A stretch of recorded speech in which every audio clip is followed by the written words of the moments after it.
تمہاری دعائیں ہی تمہارا مقدر ہے اور تمہارے خیالات اس مقدر کی حقیقت۔ تم جب اللہ کے روبرو دعا کے لیے ہاتھ اٹھاتے ہو تب اللہ تمہارا مقدر تمہاری رضا کے مطابق بناتا ہے، اور سچ یہی ہے کہ زندگی میں تمہیں وہی ملتا ہے جس کے لیے تم کوشش کرتے ہو، اور تم وہی پاتے ہو جس پر تم صبر کرتے ہو، کیونکہ اس جھولی کو اللہ کبھی بھی خالی نہیں رکھتا جو صرف اس کے سامنے پھیلائی جاتی ہے۔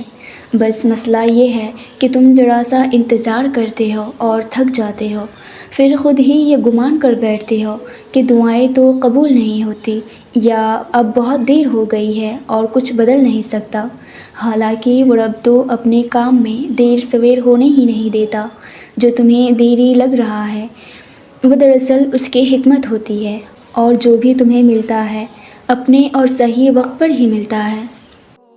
تو پھر ان وسوسوں کو جیتنے مت دینا، ذرا سی تاخیر پر مایوس مت ہونا۔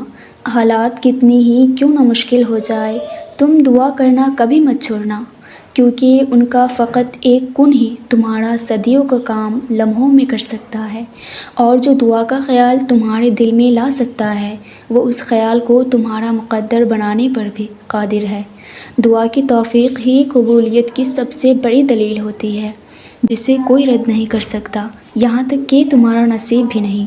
صبر کی حالت میں آنکھوں سے نکلنے والے بے بس آنسوؤں کو وہ مزید بے بس نہیں رہنے دیتا۔ جب تھک کر ٹوٹنے لگو تو سمجھ جانا کہ اب اللہ کی مدد زیادہ دور نہیں ہے۔ تمہاری آزمائش تو بس اللہ کے کن کہنے تک ہے۔ اس نے تمہارے ہر ایک صبر میں گزارے لمحے پر کن کی مہر لگا رکھی ہے۔ وہ بھولا نہیں ہے تمہارے تڑپتے سجدوں کو، اس نے تمہاری ہر ایک فریاد بہتر وقت کے لیے سنبھال رکھی ہے۔